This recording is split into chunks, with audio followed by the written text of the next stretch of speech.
everyone, welcome to Pharmacy. I post videos related to pharmacy subjects and explain it in a very simple and easy way. If you all find my video useful for your studies, don't forget to like, share and subscribe to my channel. So today we will discuss about novel drug delivery system subject. It is the first introduction part of NDDS. So here we will discuss the controlled drug delivery system, which is the very starting introduction about the subject novel drug delivery system. So यहाँ आपके control drug delivery system के according जो भी आपके chapters के given topics है उसकी हम आज इंट्रोडक्शन, वेरियस टर्मिनोलॉजीज एंड उसके एडवांटेज डिसएडवांटेजेस पे बात करेंगे.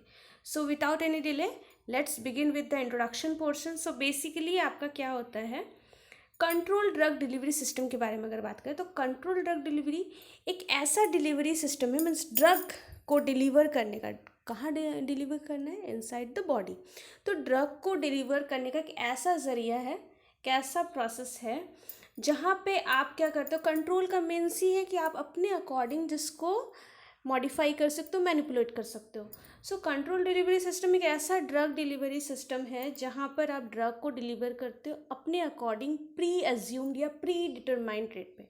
मीन्स आपको जैसा स्पीड चाहिए उस स्पीड के अकॉर्डिंग आप ड्रग को अपने बॉडी में कंट्रोल कर सको. यानी कि ड्रग को आप बहुत स्लो रेट में ड्रग जा रहा है, आप चाहते हो उसको थोड़ा इम्प्रूव करो, या ड्रग बहुत फास्ट जाता है, आप चाहते हो थोड़ा उसको मीडियम रेट पर लाओ.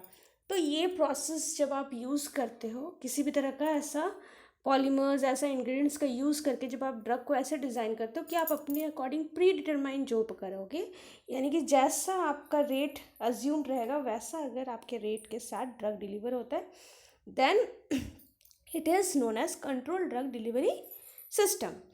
तो यहाँ पे आप लोकली भी इसका यूटिलाइजेशन है. लोकली मतलब किसी पर्टिकुलर एरिया पर, बेसिकली जैसे कि आपका स्किन के ऊपर या फिर जस्ट बकल कैविटी में, तो लोकली भी आपका ये इफेक्ट देता है, एज वेल एज सिस्टमिकली, यानी कि ब्लड में भी आप इसको सेंड कर सकते हो. आइदर लोकली भी आप इसको, इस delivery system, drug delivery system को यूटिलाइज कर सकते हो, अदरवाइज सिस्टमिकली. सो ये जो आपका है, यहाँ पर अब इंट्रोडक्शन का हम बात ही कर रहे हैं. तो क्या नीड क्या है, हमें कंट्रोल ड्रग डिलीवरी सिस्टम बनाना ही क्यों पड़ता है? फर्स्ट ऑफ ऑल मैं आप लोगों को ये ब्रीफ कर दूँ, नोवल ड्रग डिलीवरी सिस्टम एक तरह का सब्जेक्ट है, फार्मास्यूटिक्स का एक पार्ट है, जहाँ पर हम ये बात करते हैं. नोवल का मतलब होता है किसी, मतलब कोई ideal thing is known as novel. तो आइडल थिंग का मतलब ही होता है कि ऐसा आइडल डोजेस फॉर्म, ऐसा आइडल ड्रग डिलीवरी सिस्टम जिसमें कोई खास कमी नहीं है.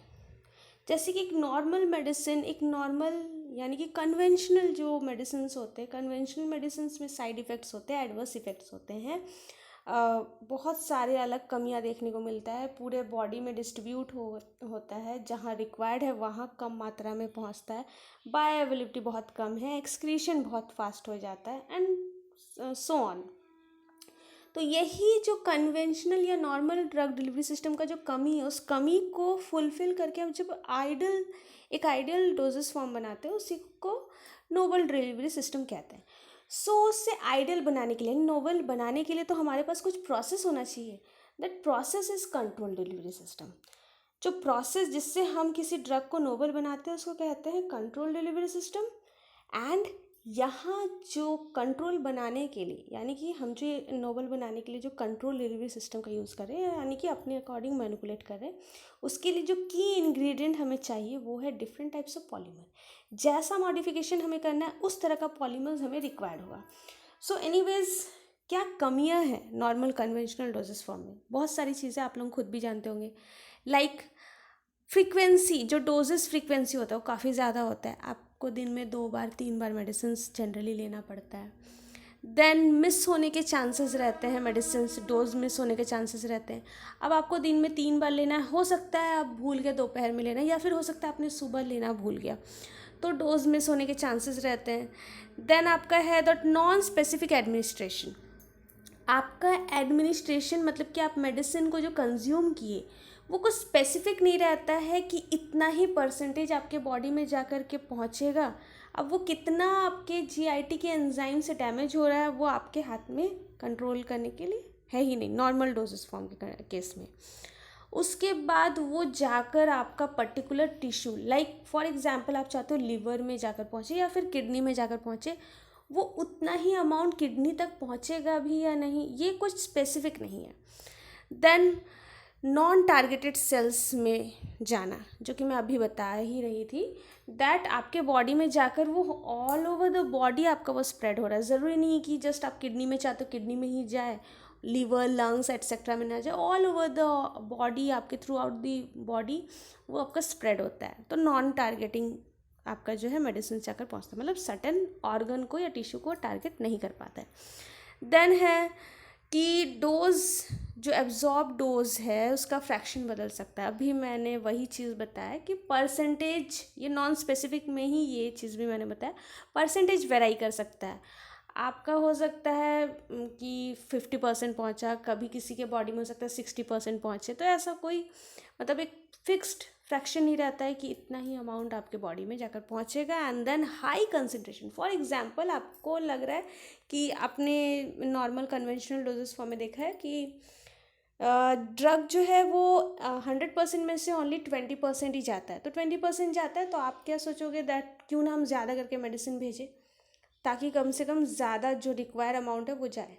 तो ज़्यादा आप करने जाओगे 20% क्योंकि सिर्फ जा रहा है, बाकी वेस्ट हो जा रहा है 80%। इसलिए अगर आप डोज को ज़्यादा बढ़ाने जाओगे तो टॉक्सिसिटी हो जाता है।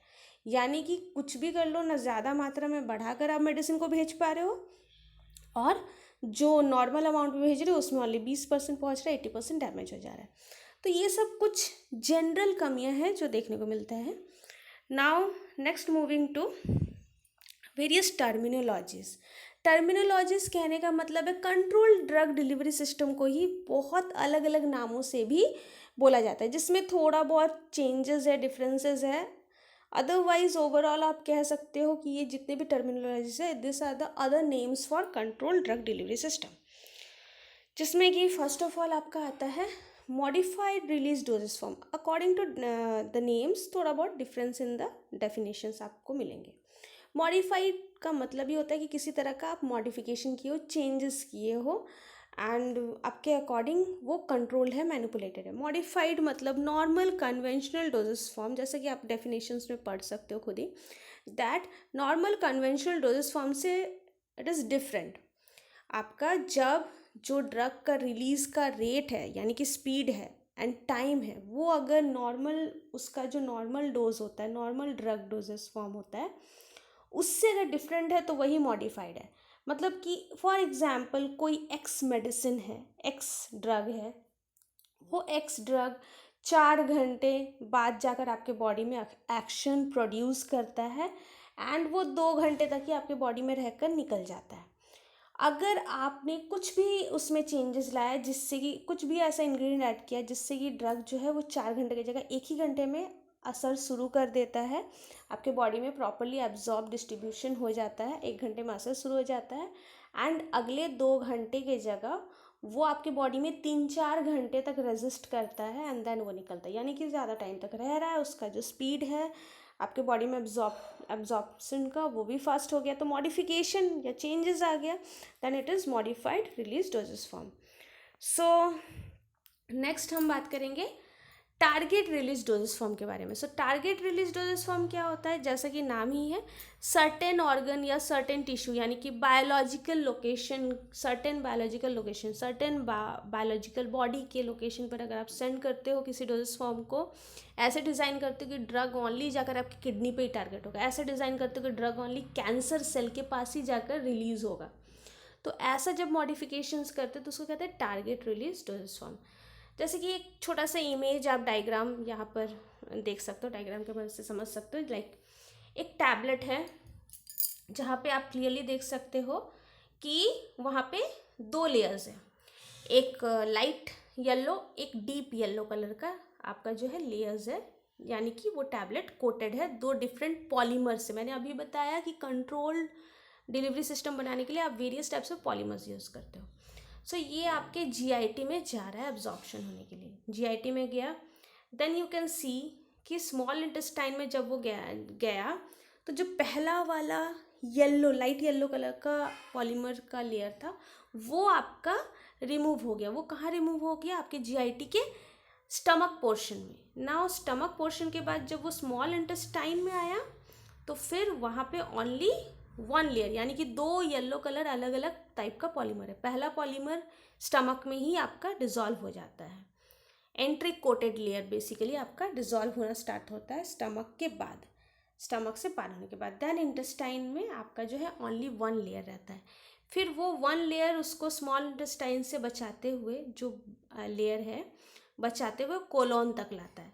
कोलोन में आने के बाद देन आपका जो आपका नॉर्मल जो एसिड सॉल्युबल कोट है, यहाँ पे बेसिकली अगर देखा जाए तो तीन लेयर है आप बेसिकली कह सकते हो। एक आपका सबसे ऊपर वाला नॉर्मल पॉलीमर कोट है जो कि जीआईटी में आपका स्टमक पोर्शन में गायब हो जाता है। सेकंड है जो उसको थोड़ा और एक्सटेंड करता है, जिससे वो स्मॉल इंटेस्टाइन से आराम से धीरे धीरे धीरे पार हो जाए। एक्सटेंड यानी लंबे समय तक खींच रहा है। देन आपका एसिड सॉल्युबल कोट है जो क्या होता है बेसिक एरिया में कोलोन में जाकर धीरे धीरे धीरे धीरे वो भी रिमूव हो जाता है।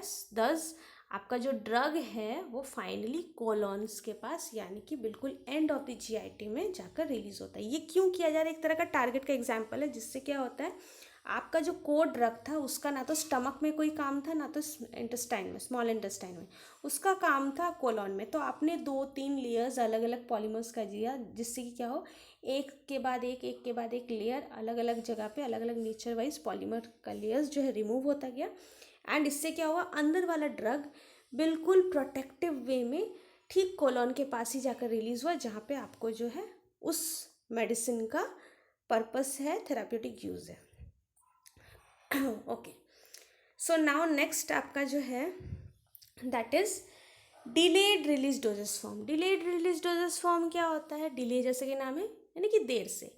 ये भी वही कंट्रोल फॉर्म का ही एक पार्ट है, कंट्रोल डोजेस फॉर्म का ही एक रूप है, जहाँ पर आप अगर चाहते हो कि ड्रग आपका मेडिसिन जो आपके मेडिसिन बॉडी में जा रहा है वो डायरेक्ट तुरंत रिलीज़ नहीं होकर इमीडिएटली रिलीज़ होने के बजाय थोड़ा लॉन्ग टाइम तक धीरे धीरे धीरे धीरे प्री डिटरमाइंड रेट में आपका रिलीज़ होता है। प्री डिटरमाइंड यानी कि आपने सोचा हुआ कि नहीं 1 घंटा नहीं 2 घंटा बाद जाके धीरे धीरे धीरे धीरे रिलीज़ होगा, और 3-4 घंटा 5, मतलब आपने सोचा हुआ है कि नहीं ये लंबे समय तक आपके बॉडी में चलेगा एंड इमीडिएटली रिलीज़ नहीं होगा, देन इसी को कहते हैं डिलेड। जैसे कि यहाँ पे एक एग्जाम्पल इमेज के तौर पे आप देख सकते हो, जैसे कि पॉलीमर ड्रग से कोटेड है।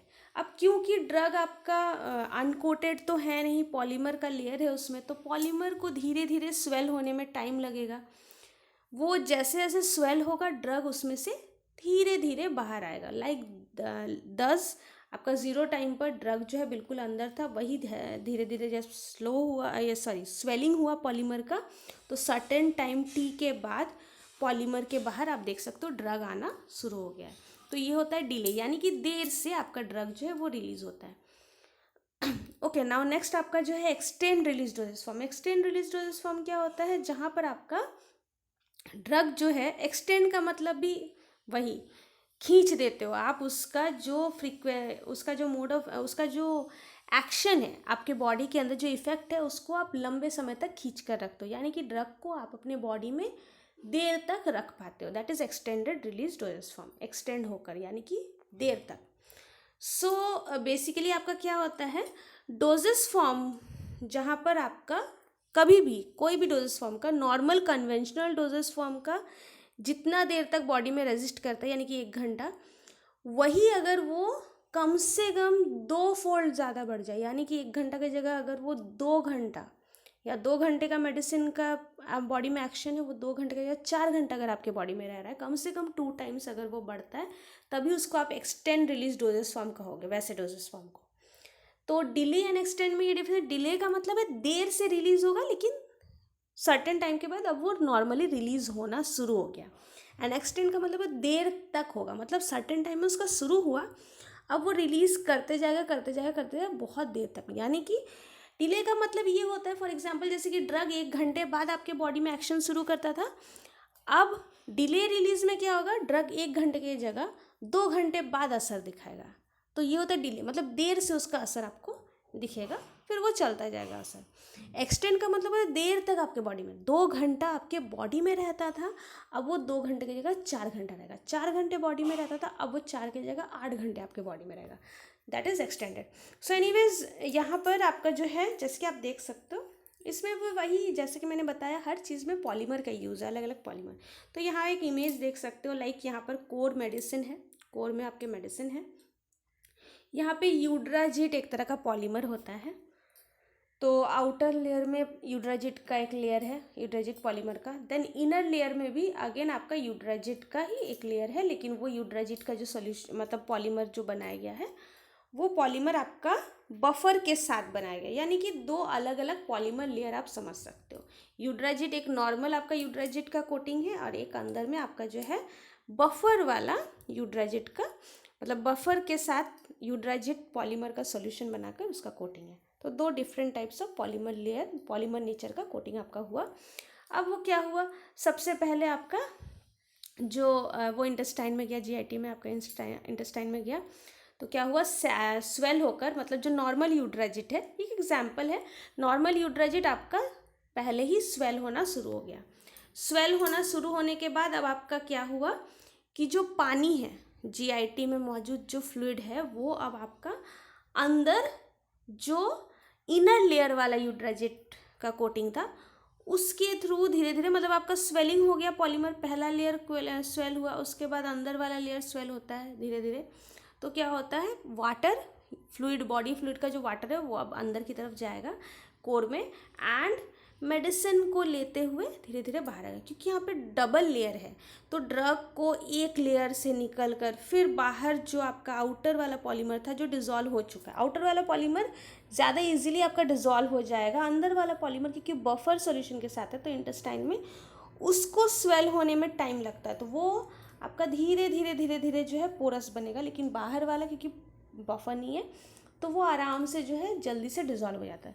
तो यहाँ पे क्या हो रहा है, एक लेयर रिमूव हुआ पॉलीमर का, अंदर वाला जो बफर वाला पॉलीमर लेयर था, यूड्राजिट का लेयर था, वो अभी सिर्फ स्वेलिंग हुआ, यानी थोड़ा बहुत पोर्स उसमें जनरेट हुआ है। उस छोटे छोटे पोर से, मतलब थोड़ा बहुत जो पोर आया है आपका इनर लेयर वाला पॉलीमर में, उससे मेडिसिन को निकलने में धीरे धीरे, क्योंकि उसको अभी पार करते हुए जाना पॉलीमर के लेयर को, तो धीरे धीरे निकल पाएगा। तो 10 क्या होता है, वो जो 1 घंटे में आपके बॉडी से निकल कर ख़त्म हो जाता था, अभी उसको 1 घंटे की जगह 2 घंटे तक रहना पड़े, या 2 से ज़्यादा भी हो सकता है, 3 घंटा 4 घंटा, तो लंबे समय तक आपके बॉडी में वो रह जा रहा है। नेक्स्ट आपका जो टर्म है that is sustain release dosage form. Sustain release भी एक तरह का एक्सटेंड रिलीज का ही आप फॉर्म कह सकते हो। जो सस्टेन रिलीज वही एक्सटेंड रिलीज भी आप कह सकते हो। सस्टेन का मतलब ये ठहरना, आपके बॉडी में ज़्यादा देर तक ठहरता है। सस्टेंड एंड एक्सटेंड में अगर एक टर्म का फ़र्क अगर आप देख सकोगे कहीं किसी किसी जगह, दैट इज सस्टेंड में एक कांस्टेंट रेट में आपका ड्रग जो है वो रिलीज होता है, यानी कि एक्सटेंड मतलब भी वही है, धीरे धीरे ड्रग रिलीज करेगा, बहुत देर तक आपके बॉडी में रहेगा। सस्टेन में भी वही है, धीरे धीरे ड्रग रिलीज करेगा, बहुत देर तक बॉडी में रहेगा। लेकिन डिफरेंस ये होता है कि यहाँ पे सस्टेन रिलीज में एक प्री डिटरमाइंड टाइम रहता है, यानी कि एक कांस्टेंट रेट में। एक्सटेंड में हो सकता है कि ड्रग धीरे धीरे निकल रहा है, लेकिन उसका कोई फिक्स रेट नहीं है, ठीक है। बट सस्टेन में आपका क्या होता है कि एक फिक्स्ड रेट में ही आपका ड्रग हमेशा बाहर निकलेगा। जैसे कि आप एक इमेज के थ्रू देख सकते हो, प्रोलॉन्ग ड्यूरेशन के लिए आपका निकलेगा बॉडी से, लेकिन एक अप्रॉक्सीमेटली कांस्टेंट उसका रेट रहेगा, ड्रग का कंसंट्रेशन मेंटेन रहेगा ऑलवेज। प्री डिटरमाइंड रेट आपका फिक्स्ड रेट पहले से फिक्स्ड रहेगा, एंड उसी की वजह से कांस्टेंट आपका ड्रग का कंसंट्रेशन रहेगा लंबे समय तक। जैसे कि यहाँ पे देख सकते हो, ये जो आपका आउटर लाइनिंग है वो पॉलीमर का लेयर है, अंदर ऑरेंज कलर में जो आप बबल्स देख रहे हो दैट इज ड्रग पार्टिकल्स। यहाँ पे क्या है, आपका एक तरह से कह सकते हो हाइड्रोफोबिक टाइप ऑफ पॉलीमर है, जो कि ईजिली आपका पानी में डिज़ोल्व नहीं होता है। इन दैट केस आप ऊपर में गैप देख सकते हो, पॉलीमर का जो लेयर है ऊपर की तरफ एक गैप यानी कि पोर या ऑरिफिस बना हुआ है, छेद बना हुआ है, जिसके थ्रू क्या हो रहा है, सर्टेन टाइम पे आपके जब बॉडी में वो जा रहा है तो बॉडी में मौजूद जो फ्लूइड्स है या जो वाटर है वो प्रेशर क्रिएट करेगा, ऑस्मोटिक प्रेशर क्रिएट करेगा, जिसकी वजह से क्या होगा, क्योंकि वो दबाना चाहेगा। आप एक बाल्टी के अंदर किसी चीज़ को अगर पुट कर देते हो, बाल्टी अगर एयर टाइट कंटेनर, बाल्टी तो ठीक नहीं कहेंगे, एयर टाइट कंटेनर के अंदर पानी भर के कुछ चीज़ डाल दो, तो क्योंकि वहाँ ऑलरेडी जगह नहीं है, आपने कुछ डाल दिया, तो पानी प्रेशर डालेगा उस डब्बे पर। लाइक दैट यहाँ पर भी क्या है, पॉलीमर आपके बॉडी में गया है, पॉलीमर का ये एक सेल टाइप से, तो वहाँ पे बाहर का वाटर फ्लूइड जो है वो प्रेशर देगा, जिसकी वजह से आप कह सकते हो ऑस्मोटिक प्रेशर जनरेट होना। 10 पार्टिकल्स देख सकते हो कि पानी अंदर गया है, तो इस वजह से क्या होगा, उस छोटे से ऑरिफिस या छोटे से छेद से ही पानी थोड़ा बहुत अंदर की तरफ जाना चाहेगा। पॉलीमर का लेयर को यहाँ कुछ नहीं हो रहा, बट पानी जब अंदर जाएगा तो अंदर का ड्रग को डिस्प्लेस करेगा, मतलब ड्रग जगह बनाने के लिए पानी अंदर जाएगा, ड्रग का पार्टिकल्स थोड़ा बहुत करके बाहर आएगा। तो सर्टेन एक छोटा सा साइज का पोर से एक फिक्स अमाउंट में ही फ्लूइड पर सेकेंड जा पाएगा, थोड़ा बहुत फ्लूइड अंदर जाएगा, और थोड़ा बहुत फ्लूइड, जितना फ्लूइड अंदर जाएगा उतना ही मात्रा में ड्रग बाहर निकल पाएगा। तो इससे क्या होता है, कांस्टेंट रेट में ही ड्रग धीरे धीरे धीरे धीरे बाहर निकलते जाता है। Now prolong release, prolong release यही एक्सटेंड एंड सस्टेन रिलीज का ही एक दूसरा नाम है। प्रोलॉन्ग का मतलब है लंबे समय तक। कोई भी मेडिसिन अगर आपके बॉडी में नॉर्मल कन्वेंशनल डोजेस फॉर्म में जितना देर तक रहता था, उससे अगर लंबे समय तक वो रह रहा है आपके बॉडी में, उससे ज़्यादा लंबे समय तक, तो उसी को आप प्रोलॉन्ग रिलीज डोजेस फॉर्म कहते हो। नाउ नेक्स्ट हम बात करेंगे एडवांटेजेस के बारे में। तो एडवांटेजेस के बारे में ऐसा है कि ये आपके कुछ कुछ एडवांटेजेस है। लाइक सब फर्स्ट ऑफ ऑल आपका है मेंटेनेंस। ड्रग लेवल आप जो है एक कांस्टेंट रेंज में मेंटेन कर सकते हो। यहाँ पे आप क्योंकि मैनिपुलेट कर रहे हो, खुद से खुद मॉडिफाई कर रहे हो, तो आप ड्रग को टॉक्सिक होने से बचा सकते हो, और ड्रग को जो है एकदम कोई असर ही ना दिखाए, दैट इज सब थेराप्यूटिक लेवल में रहने से भी प्रिवेंट कर सकते हो। ड्रग को सफिशिएंट थेराप्यूटिक रेंज में आप रख सकते हो। ईजी डिलीवरी, आपका ड्रग जो है डिफ़िकल्ट कोई ड्रग अगर है, जैसे कि कुछ कुछ ड्रग है जो वाटर सॉल्यूबल होता है, वो आपके जीआईटी में तो जाकर इजीली डिस्ट्रीब्यूट होगा, लेकिन ब्लड में जाकर इजीली डिस्ट्रीब्यूट होगा, लेकिन जीआईटी से, गैस्ट्रोइंटेस्टाइनल ट्रैक्ट से ब्लड तक जाने के लिए ड्रग को लिपोफिलिक होना बहुत ज़रूरी है। तो अगर ड्रग सफिशिएंटली लिपोफिलिक नहीं रहा तो वो सेल मेम्ब्रेन्स को क्रॉस करते हुए, जीआईटी का म्यूकोसा को क्रॉस करते हुए ब्लड तक नहीं पहुंच पाएगा। 10 स्लो रिलीज होता है, स्लो एब्जॉर्प्शन होता है वाटर सॉल्युबल ड्रग का, उसको भी आप इजीली डिलीवर कर सकते हो। कैसे, जैसे कि मान लो वाटर सॉल्युबल ड्रग है, उसके ऊपर आप पॉलीमर जो है वो लिपोफिलिक पॉलीमर का कोटिंग दे दो। इससे क्या होगा, आउटसाइड से वो ड्रग जो है वो लिपोफिलिक हो जाता है पॉलीमर के कोटिंग की वजह से, तो लिपोफिलिक पॉलीमर के वजह से वो आराम से जीआईटी को पार करते हुए, जीआईटी म्यूकोसा को पार करते हुए ब्लड तक पहुंच जाएगा। देन वो फर्दर वहाँ पे जाकर आपका पॉलीमर से ड्रग धीरे धीरे रिलीज होकर काम आएगा। सो यहाँ पर वेरियस मेथड्स अवेलेबल है, तो कुछ भी डिफिकल्टी आप इजीली उसको सॉल्व आउट कर सकते हो। डोजिंग फ्रिक्वेंसी, बार बार मेडिसिन लेना नहीं पड़ता, वो रिड्यूस हो जाता है। ओवर डोजिंग या अंडर डोजिंग का चांसेस नहीं है। ओवर डोजिंग हो जाएगा, आपको याद नहीं है कि आपने 3 बार खा लिया, आप गलती से 1 बार और खा लेते हो, चौथा बार ओवर डोजिंग हो जाएगा। आपने एक ड्रग मिस कर दिया, ड्रग का एक डोज मिस कर दिया, दोपहर में आपने नहीं खाया गलती से, तो अंडर डोजिंग हो गया, ये नहीं होगा। साइड इफ़ेक्ट्स रिड्यूस हो जाता है, क्योंकि आपको जहाँ चाहिए वहाँ पे ही जा कर के ड्रग अपना रिलीज़ हो रहा है टारगेट वगैरह करने से। सो साइड इफ़ेक्ट्स नहीं होगा, बिकॉज अदर ऑर्गन्स में ज़्यादातर वो डिस्ट्रीब्यूट नहीं होगा। देन आपका है कि ट्रीटमेंट का जो आपका इफ़ेक्टिवनेस है वो ज़्यादा बेटर आपको मिलेगा, बेटर वे में ट्रीट हो पाएगा, क्योंकि मेडिसिन ज़्यादा मात्रा में जा रहा है, जहाँ ज़रूरत है वहाँ जा रहा है नॉल। टोटल हेल्थ केयर का खर्चा आपका बचता है, बार बार मेडिसिन आपको लंबे समय तक लेना नहीं पड़ रहा है, सर्टेन टाइम के लिए मेडिसिन ले रहे हो एंड वो लंबे समय तक असर दिखाकर एंड आपका प्रॉपर इफेक्ट दिखाकर जल्दी आपका ठीक कर रहा है, 10 खर्चा कम लगता है। एडवर्स इफेक्ट्स, एडवर्स यानी कि जैसे कि फॉर एग्जांपल डायबिटिक पेशेंट्स को कुछ मेडिसिन मना होता है, प्रेग्नेंट लेडीज़ को कुछ मेडिसिन मना होता है, क्योंकि मेडिसिन हो सकता है कि सर्टेन ऑर्गन के जगह और भी बॉडी में अलग अलग हार्म करा, क्योंकि ये बॉडी में ज़्यादातर दूसरे जगह हार्म नहीं करता है। 10 जो एडवर्स रिएक्शंस होने के भी चांसेस हैं कि इसको खाने से ये चांसेस है कि उल्टा भी असर हो सकता है, तो उल्टा असर यहाँ पर नहीं होगा। साइड इफ़ेक्ट्स के अलावा जो एडवर्स यानी कि उल्टा असर काम के जगह हो सकता है कि किसी और जगह वो जाकर अटैच हो गया तो कुछ उल्टा ही कर गया, वो चीज़ नहीं होगा। देन पेशेंट कंप्लाइंस, यानी पेशेंट्स के लिए भी ये सुविधाजनक है, ईजिली पेशेंट इसको ले सकता है, बार बार मेडिसिन खाना नहीं है, बेटर इफेक्ट दे रहा है।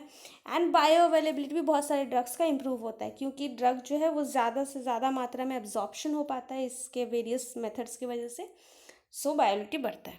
नाउ डिसएडवांटेजेस भी कुछ है, लाइक फर्स्ट ऑफ ऑल है कॉस्टली है बहुत ज़्यादा, सेकेंड है unpredictable and poor in vitro in vivo correlation, IVC, in vitro in vivo correlation, in vitro का मतलब लैब, इन वीवो मतलब बॉडी के अंदर। तो जनरली हम क्या करते हैं, नॉर्मल मेडिसिन को लैब में टेस्टिंग करते हैं कि कितना एब्जॉर्प्शन हो रहा है, कितना मेटाबॉलिज्म टाइमिंग लग रहा है, एक्सक्रीशंस वगैरह, उसी को हम कंपेयर करते हैं ह्यूमन या फिर एनिमल मॉडल्स में। उसी मेडिसिन को खिलाने के बाद उनमें किस तरीके का प्लाज्मा कंसंट्रेशन देखने को मिलता है, उनमें किस तरह का यूरिनरी एक्सक्रीशन ग्राफ देखने को मिलता है, ये सबको हम कंपेयर करते हैं, लैब के रिपोर्ट्स को एंड वॉलंटियर्स के बॉडी में होने वाले रिपोर्ट्स को कंपेयर करते हैं, ग्राफ्स को। तो यहाँ पे क्या होता है, क्योंकि यहाँ पे सिर्फ ड्रग अकेला नहीं है, ड्रग को हम कंपेयर कर लेते हैं, लेकिन यहाँ ड्रग के साथ साथ पॉलीमर का भी असर है, तो ड्रग एंड पॉलीमर के मिक्सचर को देखना थोड़ा सा अनप्रेडिक्टेबल रहता है, थोड़ा सा अच्छे से हम कोरिलेट नहीं कर पाते हैं लैब एंड इसके बीच में। नाउ नेक्स्ट है कि डोज डंपिंग।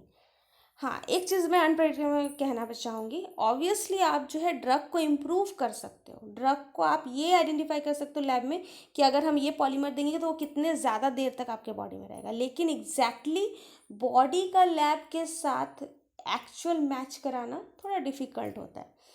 डोज डंपिंग, बहुत सारा मेडिसिन क्योंकि आपके बॉडी में देर तक रिलीज हो रहा है एंड ऑल, तो हो सकता है कि आपके बॉडी में ऑलरेडी वो सर्टेन मेडिसिन जो है वो देर तक रहने का काम करता है, उसको आपने फिर और एक्सटेंड रिलीज वाला बना दिया, तो एक दवाई नॉर्मली ही वो आपके बॉडी में देर तक रहता है, आप उसको अगर और देर तक वाला बनाओगे तो आपके बॉडी में डंप होकर रहेगा, यानी जमा होकर रह जाएगा।